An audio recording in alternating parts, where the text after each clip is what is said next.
The Last Clue is a production of Smith Media Team, LLC. If you have any information about this case or any other cases that you would like us to cover, please email us at smithmediateamllc.com.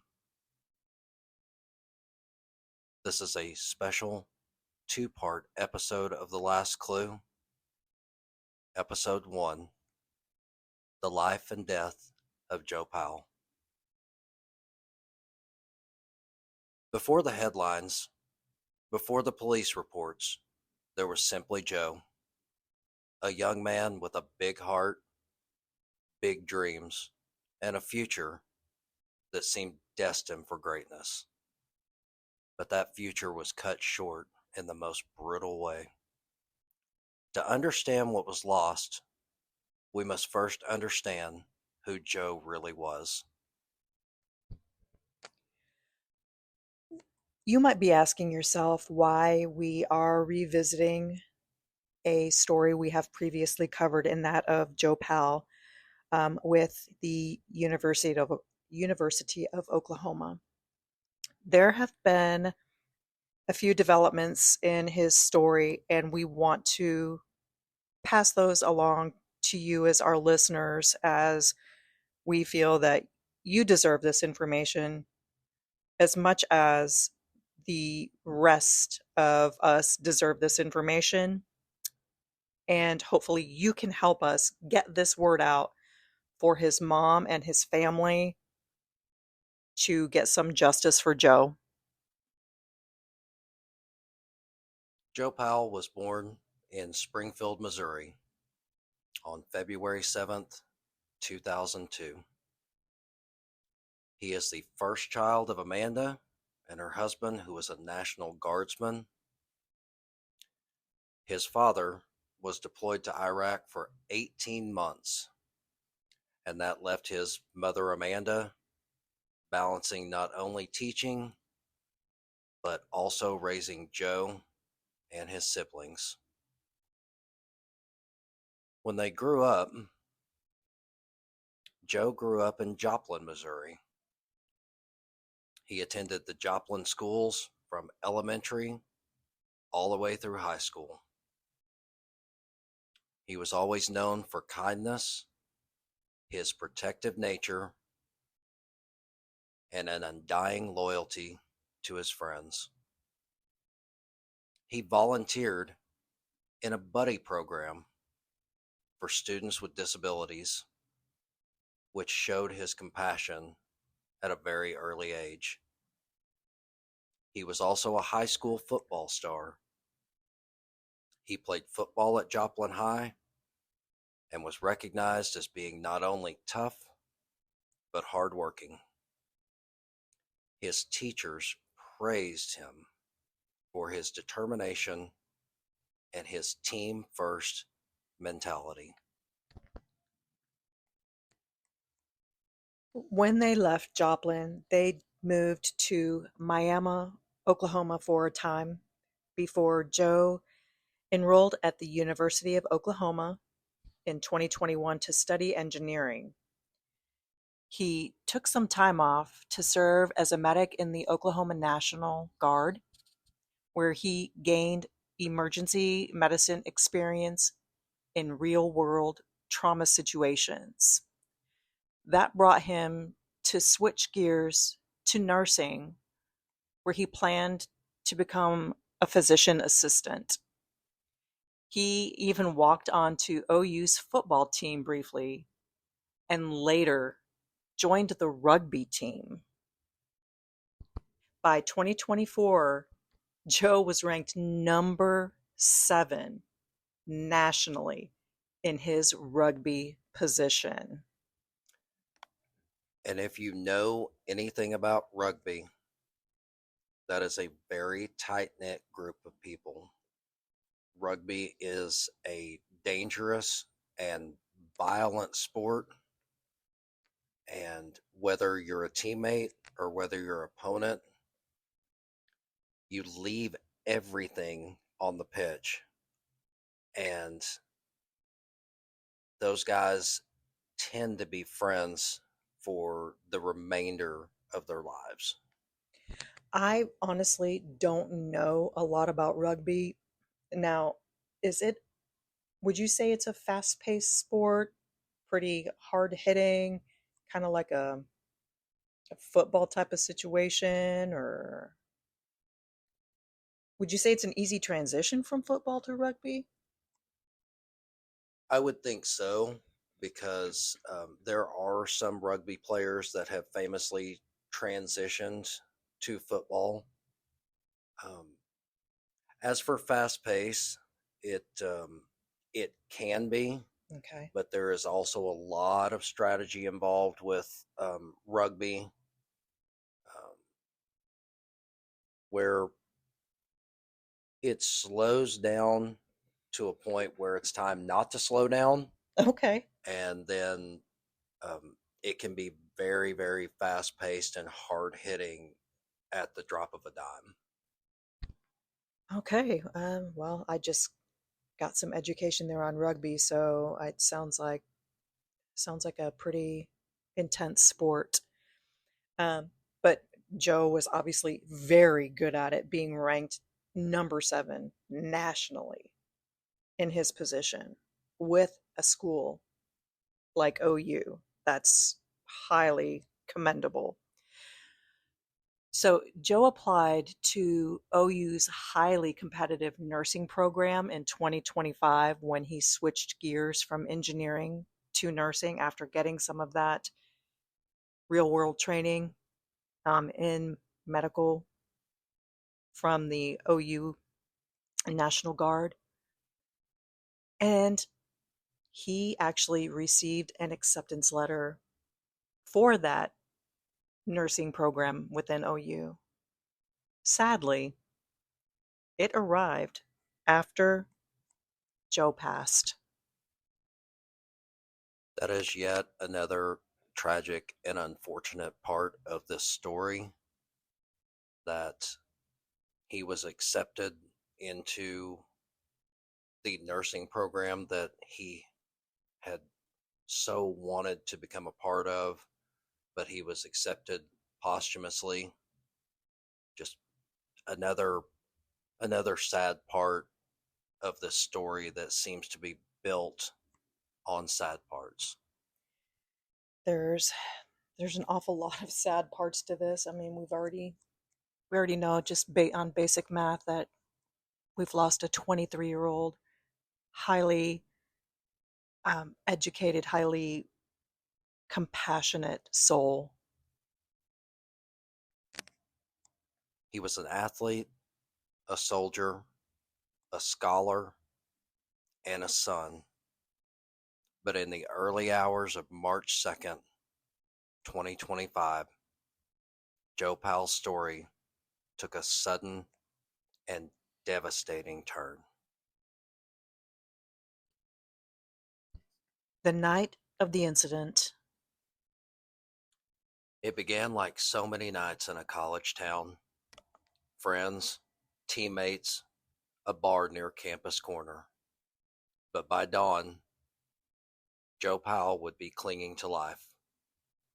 What happened between those hours has been pieced together from fragments of witness accounts, police reports, and a timeline marked by silence. on March 1st, Joe actually served as team medic after a concussion the week before kept him from playing the game that night. And I can tell you right now, from what we know about Joe, that that was a serious concussion for him not to play. That seems to be the case with all accounts of Joe and his determination. But and friends remembered him being upbeat and jovial and happy and planning to celebrate with them after the game that night. The match. For the rugby players out there, It is match, Yeah, not game. my I, apologies. I have I have encountered a couple of rugby players in my life. I would like to make sure that that is correct on the last clue because I don't want any rugby players showing up to my door saying, "Hey, it's a match, not a game." And I know the match is on the pitch. So for all the rugby players listening, I would like to say that we have corrected that and we should be in the good graces of the rugby gods as we sit right now. That is completely on me, and I fully admit, again, I do not know much about rugby, and I think I'm actually going to take it upon myself to learn more after this episode. If there are any complaints about the match pitch game segment, you can email info at smithmediateamllc.com and you can direct them toward our female host. I will take that on the chest. In the early morning hours of March 2nd, Joe was seen at a campus corner bar near OU. If you are not familiar with the term or the area, it is a very popular area in the OU vicinity in Norman, campus corner. A lot of gatherings close to campus. Surveillance later showed him walking toward a gravel lot where he had an encounter with three men. Joe approached a parked truck and he was possibly mistaking it for his ride. Reports say that he tugged the handle of the vehicle and there were three men inside of that vehicle, which we have come to learn, I believe, is a truck. A verbal exchange began, and there were military affiliations mentioned during that exchange. It was very much Army versus Marines, and the tensions escalated to a point where they shouldn't have escalated. The altercation. There are conflicting accounts about exactly what happened. One of the accounts is that Joe was punched, shoved, or struck with the truck door. Unfortunately, at 3:04 a.m., his Garmin watch recorded a very sharp heart rate drop, which likely meant that he was unconscious. Now, this is the difficult part for me because I don't understand the delay, Me neither. but there was no 911 call until after 3:47 a.m. And I would like our listeners to make note of that, whether you make note of it on a sticky, whether you put it in your phone for the second part of this two-part series. That was 43 minutes later after his Garmin watch recorded the sharp heart rate drop. The witnesses said that the men argued over what to do. Again, for our listeners, please make note of that the Garmin watch had a sharp drop at approximately 3:04 a.m. and the 911 call did not come in until 3:47 a.m. This is when paramedics rushed him to the University of Oklahoma Medical Center. into emergency surgery, where it revealed blunt force trauma and brainstem damage. It's already horrific.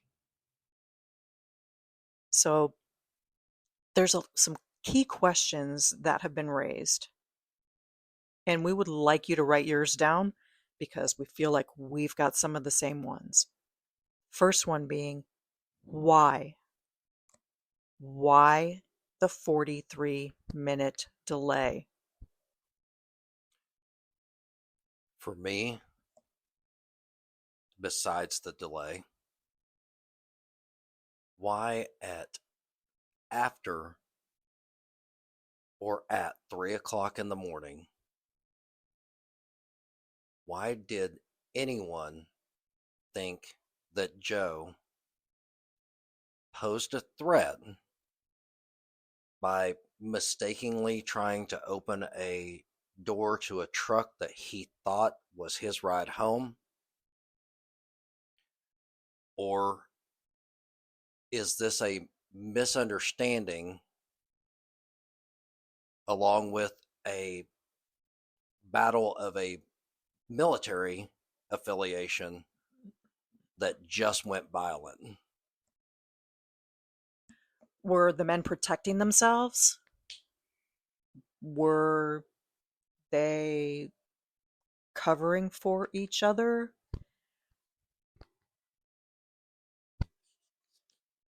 In those 43 minutes of silence, Joe's fate may have been sealed. But what happened next would reveal cracks not just in the case, but in the system meant to deliver justice.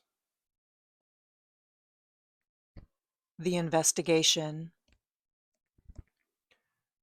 With Joe Powell on life support, the investigation into what happened that night began.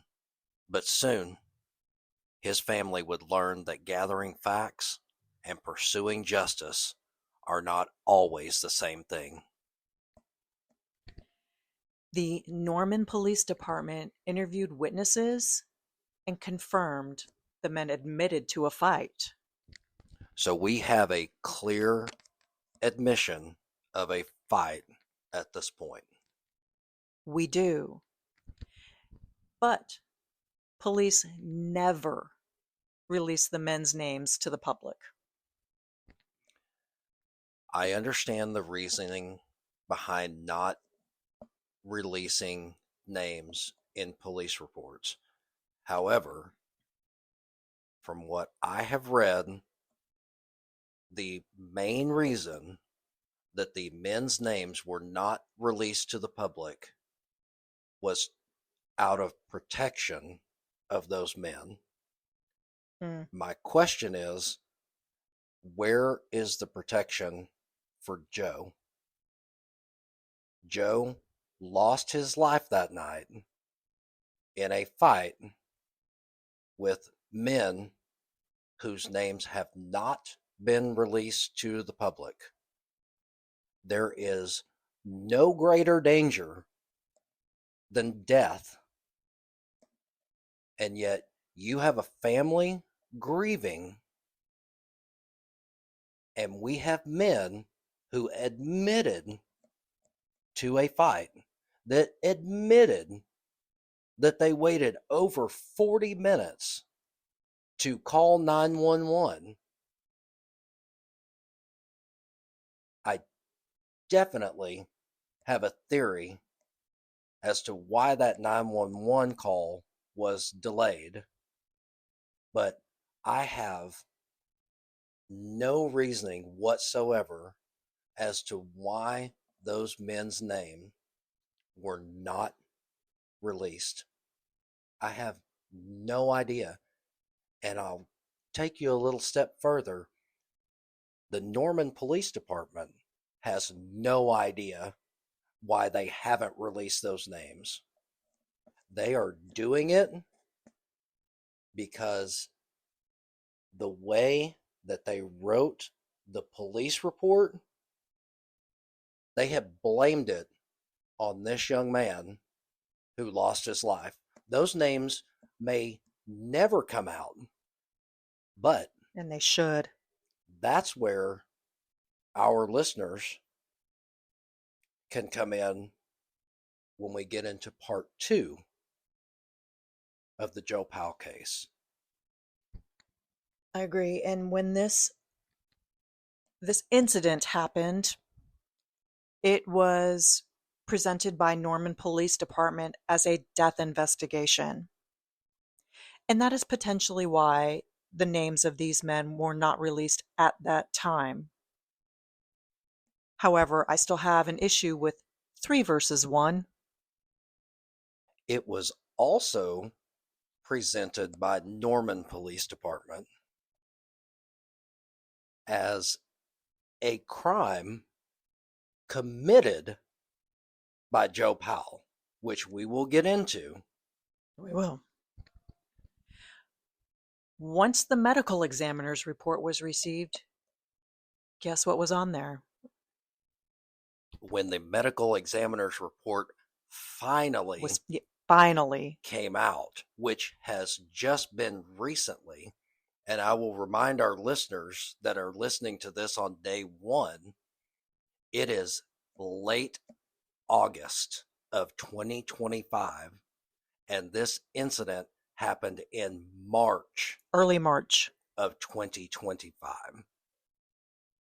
The state medical examiner took their sweet time and possibly binge watched about a dozen different series on Netflix before they released the report on Joe Powell's death, which in fact ruled Joe's death as homicide by blunt force trauma.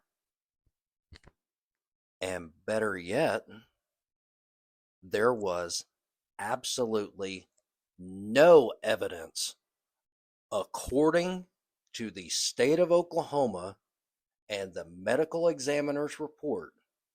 There was no evidence, 0.0% that Joe struck first in this fight. So we're turning to the district attorney for some assistance in decision making, and the DA declined charges, citing insufficient evidence. So you have a death that is ruled a homicide, you have multiple witnesses, and the Cleveland County, Oklahoma district attorney cannot be bothered with bringing charges in this incident. Now, for our listeners, if you want to dig into the issues of Cleveland County, Oklahoma, you might want to set aside several days. It starts with the sheriff and works its way up or down depending on where you put him in the hierarchy of Cleveland County. But be that as it may, as you said, the Cleveland County District Attorney did not press charges in this case, where you have a young college student dead from a fight and the medical examiner clearly stating that he was murdered from blunt force trauma, and there was no evidence that Joe Powell threw the first punch. And you have 3 men that admitted to it. At this point, just to jump in, I would like to emphasize the word men. These are not kids that were under the age of 18. I just want that clearly stated, and we'll get into that. But I want it clearly stated that all of the people involved in Joe Powell's murder were adults. Absolutely. And the family feels that the DA is protecting these men instead of Joe. I I cannot agree more. I can't. And it's infuriating. So what sorry, trying to stay composed here in respect for Joe's family. The local news did cover the case very briefly, And poorly. very poorly.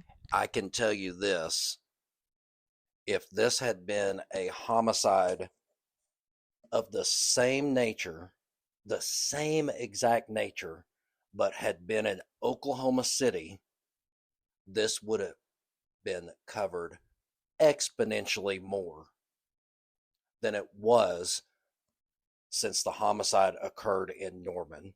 If this had been an Oklahoma City homicide, the news stations would have beat this like a drum because that's what they do.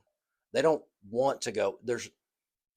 The local news stations don't see anything outside of Oklahoma City unless it's very sensational.